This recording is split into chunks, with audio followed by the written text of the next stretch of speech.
Hi, I'm Nick Speed, and here are my top 5 tips for shallot fishing. Right, let me talk to you about how to set up the jigger and how I personally set up the jigger. Everybody has their own twist, but I want to keep things as simple as possible. And to be honest with you, the jigger is one of the most simplest rigs to actually use when you're shallot fishing. I suppose the most important part of it is it's very difficult for you to actually tangle the rig itself because it's just so effective. There's no actual hindrance to the rig, so your rig very rarely tangles. When it comes to setting it up, let's talk about the line first of all. To me, that's really important. I'm using Shimano Silk Shot Aspire 020. I want the main line to be really stiff, so that means the jigger runs through the line really smooth. And because we're going to be fishing on venues, especially at Lindome, where you're catching, like on Benny's the other week, I broke the venue record with 348 pounds. I'm catching a lot of fish with this particular rig. It's going through a lot of stress throughout the day, so I want a nice, durable, reliable main line. For the hook length, I'll be using either an 012 or an 014, depending on how quickly I'm catching and the size of the fish I'm targeting, to an 18 hook, which blends with the size of the pellet that I'm using, whether it's a 6mm banded or a 4mm banded. When it comes to actually the shotting pattern, that I suppose is an area that people get a bit confused with. The whole principle of a jigger is that you are aggravating the fish to take your hook bait all the time by constantly jigging the hook bait, which means it flutters up through the water and it gives the opportunity for fish to actually grab your hook bait. So what I want is my bulk really near my hook. So I've got a 4-inch hook length. I've then got 3 number 8 stots bulked together right next to my loop-to-loop. So basically it's, let's say, a 5-inch hook length really, if you're going to include the loop-to-loop. And by that means that you're in direct contact with your hook bait as much as you possibly can. So that means when a fish grabs your hook, when your fish grabs your hook bait, it hooks itself against the bulk of the rig. But also the beauty about the jigger, it's direct, so it's going straight to your pole tip. And there's times where you don't even have to watch your float. You can actually feel when a fish grabs your bait. It's a self-hooking device and extremely effective.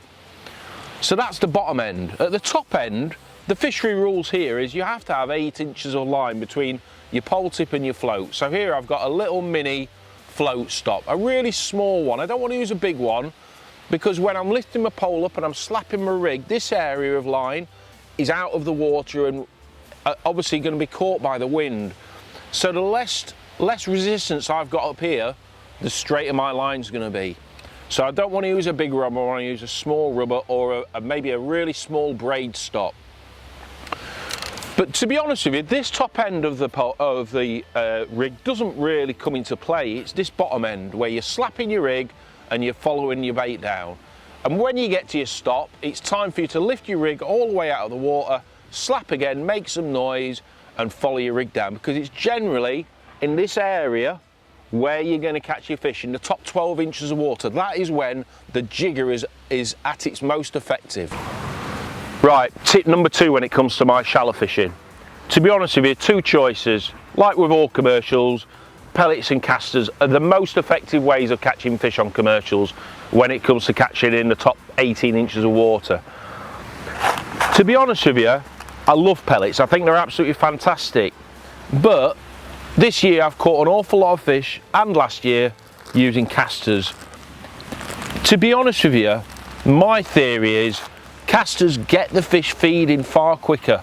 They make a little bit less noise than a pellet, but they have obviously they're a higher protein bait. So the fish, every fish, loves feeding on casters. So by feeding casters, you are reading what species of fish are willing to feed on that particular day. And that tells you how well the venue is going to fish on that particular day. However, there are times where pellets make a bit more noise.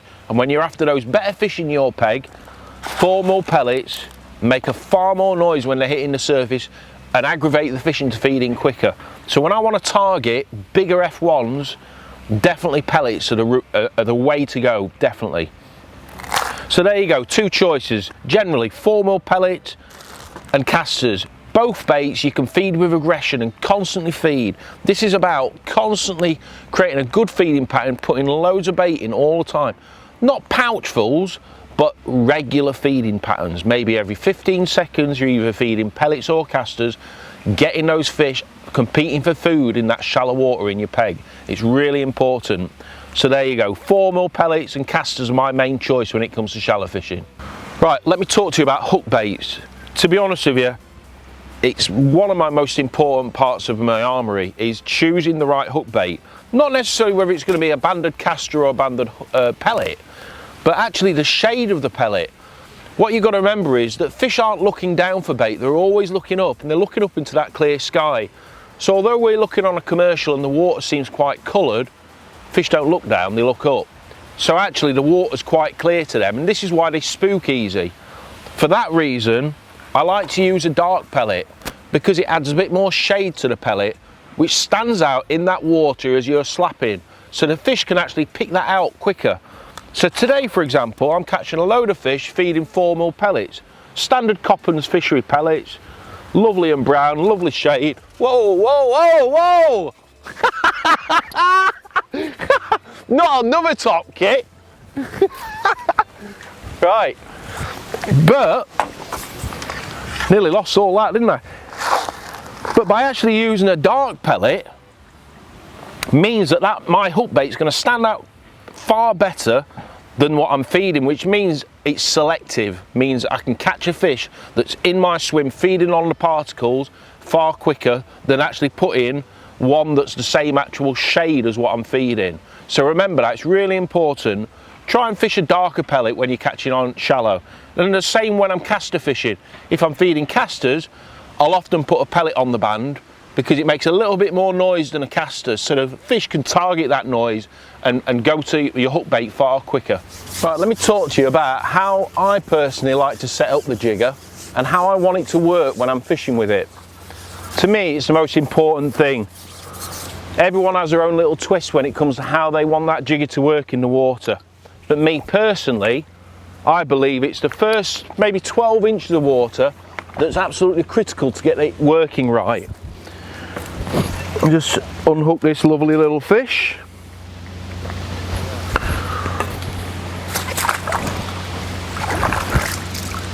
Now as you can see, I'm fishing quite a long length of line. So actually by not being in control with my pole means I could be actually fishing in the wrong depth. So when I actually ship out, I'm holding my pole high up in the water, which means that my actual hook bait is in the shallow water. And to me that's really important. I'm fishing a long length of line because the water's quite clear. So that means when I'm actually slapping the rig, my pole is away from the flow when it's making a noise. F1s are very, very quick. So you'll make a slapping noise, they'll come straight up. So by actually keeping the pole away is inviting the fish to take my hook bait a little bit quicker than fishing a shorter line, especially on this lake where the water's quite clear. So I'm just going to put a fresh pellet on and we'll go back out and we'll give it a go. I'm just using a 6mm pellet at the moment because I've found today that little bit more noise is getting the fish to come to the bait quicker.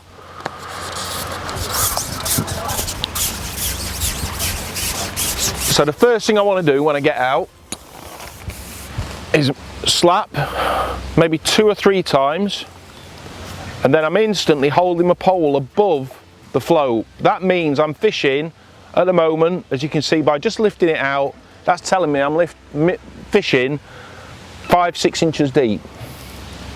Now initially I want to catch a fish when I've made that noise, whether it's by feeding or making a slapping noise. So if I don't get a bite within a few seconds, I've got to go through the same process. It's about constantly making that noise and working with your hook bait. Now what I'm doing now is I'm just slowly lowering that rig, see if I can catch anything lower. But it's not when you catch a fish that you actually lower your pole down, it's when you go to lift up. And what you're doing is you're jerking the actual bait, which means it's fluttering through the water like that. So as I've jerked up, the pellet is fluttering up through the water and the fish have got that opportunity of the 4 inches to actually grab it. And that's when you go to lift up again to jerk and there's a fish on. It's very rare you actually get a fish where you're actually lowering the rig down and your elastic comes out. It's always when you go to lift back up that there's a fish on, and that's why it's called the jigger. So you've got two options: you either catch in the really shallow water when the fish are really having it, or you catch as you lower it down and then you go to jig back up, back into that shallow water. Another interesting thing with the jigger is it's very rare that you actually foul up fish. You'd think that you constantly foul up fish with a jigger, but that is not the case. For some reason, it's very rare you foul up one. They're nearly always in the mouth. But it's so effective, especially during the summer months, when you're creating resistance free. It's acting like a bolt rig, so that means as soon as that fish goes to grab that hook bait, you're hooking it with your pole tip. There's no resistance there, as opposed to a fixed float where they've not only got to pull that float under, but then they've got to tighten up that line between the pole tip and the float before you actually make contact with the fish. With a jigger, it's straightforward. You slap your rig, the fish obviously takes your bait, and that's it. It's hooked itself against your pole tip. So there's my most important tip when it comes to how to actually work that jigger. Right, let me talk to you about timing of feeding. To me, it's really important.